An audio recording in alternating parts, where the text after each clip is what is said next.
everyone, I'm Ayisha group number 4, and we're presenting our seminar on the topic public finance. So what is public finance? According to Dalton, public finance is a branch of knowledge which is concerned with income and expenditure of public authorities and with the adjustment of one to another. It deals with the study of revenue and expenditure of the government at center, state and local body. The public authorities have to perform various functions such as maintenance of law and order, provisions of defense, production for bringing in economic development, etc. The performance of these functions require large amount of funds which is raised through taxes, fees, fines and penalties and commercial revenues and loans. We know that public finance deals with public revenue and public expenditure. So let me give a brief idea about the public revenue system. Public revenue. It is one of the branches of public finance. It deals with the various sources from which the state might derive its income. There are two types of revenues, tax revenue and non-tax revenues. Tax revenue. Major source of public revenue. Taxes are compulsory contribution imposed by the government on its citizens to meet its general expenses incurred for the common good without any corresponding direct returns or benefits to the taxpayer.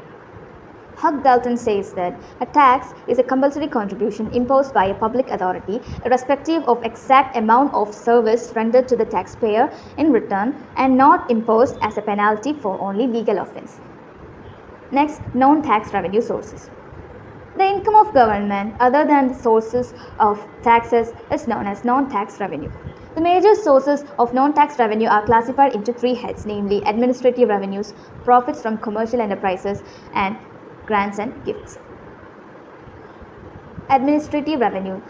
This includes fees, license, forfeitures, escheat, and special assessment. Fees. Payment charged by the government to bear the cost of administrative service rendered primarily in the public interest but conferring special benefits to the individuals. Fines and penalties. Fines refers to the punishment which is imposed for the infringement of laws. Special assessment. When the government undertake certain activities of public improvements like construction of roads, dams, etc., they may confer the common benefit to the community as a whole, and special benefits are those whose properties are nearby. Escheat. It refers to the claim of the government to the property of a person who dies without having any legal heirs or without keeping a will. Thus, the bank balance and the other properties of such a person will pass to the government. Forfeitures. Forfeitures of bails or bonds refers to the penalties imposed by courts for the failure of individuals to appear in the courts to complete contracts as stipulated. In other words, it is a penalty imposed on the individual for breaking the contract or for failing to comply with the commitments made to the court. Next is profit from commercial enterprises. The revenues, which we call commercial, are received in the form of price paid for government produced commodities and services. That is, revenues which are derived by the government from public enterprise by selling their goods and services are called commercial revenues. They include payments for postage, tolls, price paid for liquor, government stores, etc. Next is gifts and grants. Gifts and grants as a category of receipts are characterized by their voluntary nature and by the absence of any expectations of direct benefit to the donor. Hello, I'm Fathima Nasna. My topic is public expenditure. Public expenditure is the expenditure made by the government. Government നടത്തുന്ന ചെലവുകളെയാണ് പൊതുചെലവ് അഥവാ public expenditure എന്ന് പറയുന്നത്.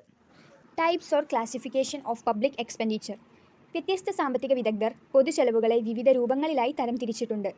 അവയിൽ പ്രധാനപ്പെട്ട മൂന്നെണ്ണമാണുള്ളത്. First one, revenue expenditure and capital expenditure. ഗവൺമെൻറ്റിൻ്റെ revenue എക്സ്പെൻഡിച്ചറിൽ ക്രമസമാധാന പരിപാലനം, railway, post, telegraph തുടങ്ങിയ പൊതുവാണിജ്യ സ്ഥാപനങ്ങൾ, സംസ്ഥാനങ്ങൾക്കുള്ള സഹായധനം എന്നിവ ഉൾപ്പെടെ ഭരണത്തിനായുള്ള നിലവിലെ എല്ലാ ചെലവുകളും ഉൾപ്പെടുന്നു. ക്യാപിറ്റൽ എക്സ്പെൻഡിച്ചറിൽ ലാൻഡ്, ബിൽഡിംഗ്, മെഷീനറി, എക്യുപ്മെൻറ്റ് തുടങ്ങിയ അസറ്റ് ഏറ്റെടുക്കുന്നതിനുള്ള എല്ലാ ചെലവുകളും ഉൾപ്പെടുന്നു. Second one is productive and unproductive expenditure. Productive expenditure എന്നത് ഗവൺമെൻറ്റിൻ്റെ വരുമാനം നൽകുന്ന ടാഞ്ചിബിൾ അസറ്റിലേക്ക് നയിക്കുന്ന ചെലവാണ്. ഗവൺമെൻറ്റിന് കൂടുതൽ ടാഞ്ചിബിൾ അസറ്റ്സ് സൃഷ്ടിക്കാൻ കഴിയുന്തോറും അത് ഭാവിയിൽ കൂടുതൽ ഉൽപ്പാദനവും വരുമാനവും ഉണ്ടാക്കുന്നതിന് എക്കണോമിയെ സഹായിക്കും. സേവനം നൽകുന്നതിൻ്റെ പുരോഗതിയിൽ കൺസ്യൂം ചെയ്യുന്ന ഒന്നാണ് unproductive expenditure. For example, expenditure on administration, defence, justice, war expenditure, etcetera. Third one, plan expenditure and non plan expenditure. പുതിയ ഇൻവെസ്റ്റ്മെൻറ്റിൻ്റെ രൂപത്തിൽ പഞ്ചവത്സര പദ്ധതികളിൽ അനുവദിക്കുന്ന ചെലവാണ് പ്ലാൻ എക്സ്പെൻഡിച്ചർ. നിലവിലെ വികസന ചെലവുകളും നിക്ഷേപ ചെലവുകളും ഇതിൽ ഉൾപ്പെടുന്നു. നോൺ പ്ലാൻ എക്സ്പെൻഡിച്ചർ എന്നത് പദ്ധതിക്ക് പുറത്തുള്ള ഒരു ചെലവാണ്. അത് യൂണിയൻ ബഡ്ജറ്റിൽ വർഷം തോറും വകയിരുത്തുകയും നടത്തുകയും ചെയ്യുന്നു. Thank you. My name is Durga. My topic is public ഡെപ്റ്റ്. എന്താണ് പബ്ലിക് ഡെപ്റ്റ് എന്ന് പറഞ്ഞിട്ടുണ്ടെങ്കിൽ പൊതുകടം. യൂണിയൻ ഗവൺമെൻറ് നടത്തുന്ന ബോറോവിങ്സിനെയാണ് പൊതുകടം എന്നുകൊണ്ട് ഉദ്ദേശിക്കുന്നത്. ഒരു ഗവൺമെൻറ് ആ രാജ്യത്ത് നിന്നോ അല്ലെങ്കിൽ പുറത്തു നിന്നോ കടം എടുക്കുന്നതിന് അഥവാ ലോൺ എടുക്കുന്നതിനാണ് ഈ പബ്ലിക് ഡെപ്റ്റ് എന്നുകൊണ്ട് ഉദ്ദേശിക്കുന്നത്. വരുമാനത്തേക്കാൾ കൂടുതൽ ചിലവ് വരുന്ന സാഹചര്യത്തിൽ ഏതൊരു വ്യക്തിയെ പോലെയും ഗവൺമെൻറ്റും കടം എടുക്കേണ്ടി വരുന്നു. ഇങ്ങനെ കടം എടുക്കുന്നത് ടാക്സുകളെ പോലെ വരുമാനത്തിനുള്ളൊരു മാർഗ്ഗമായിട്ടല്ല, മറിച്ച് പ്രതിസന്ധി സാഹചര്യങ്ങൾ എടുക്കാൻ പറ്റുന്ന ഒരു ടൂളായിട്ടാണ് ഈ പബ്ലിക് ഡെപ്റ്റിനെ കൊണ്ട് ഉദ്ദേശിക്കുന്നത്. എപ്പോഴും ലോൺ എടുക്കുക എന്ന് പറയുന്നത് ഒരു ഗവൺമെൻറ് സ്വീകരിക്കാൻ പാടില്ലാത്തൊരു നിലപാടാണ്. കേവലം പ്രതിസന്ധി സാഹചര്യങ്ങളിൽ മാത്രം എടുക്കാൻ പറ്റുന്ന ഒരു ടൂളായിട്ടാണ് ഈ പബ്ലിക് ഡെപ്റ്റിനെ കൊണ്ട് ഉദ്ദേശിക്കുന്നത്. Today we are going to discuss about objectives of public debt. In India, public debt refers to a part of total borrowing by union government, which includes such items are market loans, special barrier bonds, treasury bills and special loans, and security issued by the Reserve Bank. Objectives. In India, most government debt is held in long-term interest-bearing securities such as national savings certificates, rural development bonds, capital development bonds, etc. In industrially advanced countries like the USA, the term government or public debt refers to the accumulated amount of what government has borrowed to finance past deficit. In such countries, the government debt has a very simple relationship to the government deficit. Increases in debt over a period is equal to its current budgetary deficit. But in India, the term used in different sense. The state generally borrows from the people to meet three kinds of expenditure: to meet budget deficit, to meet expenses of war and other extraordinary situations, and to finance development activity. Public debt to meet budget deficit. It is not always proper to effect a change in the tax system whenever the public expenditure exceeds the public revenue. It is to be seen whether the transaction is casual or regular. If the budget deficit is casual, then it is proper to raise loans to meet the deficit. But if the deficit happens to be regular features every year, then the proper course for the state would be raise further revenue by taxation or reduce its expenditure. Public debt to meet emergencies like war. In many countries, the existing public debt is to a great extent on account of war expenses. Especially after World War II, this type of public debt had considerably increased. A large portion of public debt in India has been incurred to defray the expenses of the last war. Public debt for development purpose. During the British rule in India, public debt had to be raised to construct railways, irrigations projects and other works. In the post-independence era, the government borrows from the public to meet the cost development work under the 5-year plans and other projects. As a result, the volume of public debt. My name is deepika. എനിക്ക് കിട്ടിയ topic classification of public ഡെപ്റ്റ് ആണ്. അതായത് പൊതുകടത്തിൻ്റെ വർഗീകരണം. പൊതുകടത്തിനെ പ്രധാനമായും 4 ആയിട്ട് നമുക്ക് വർഗീകരിക്കാം. ഒന്നാമത്തേത് internal and external ഡെപ്റ്റ് ആണ്. അതായത് രാജ്യത്തിനകത്ത് നിന്ന് കടമെടുക്കുന്നതിനെയാണ് ആഭ്യന്തര കടം എന്ന് പറയുന്നത്. വ്യക്തികളിൽ നിന്നും സ്ഥാപനങ്ങളിൽ നിന്നൊക്കെ ഗവൺമെൻറ് കടമെടുക്കുന്നു.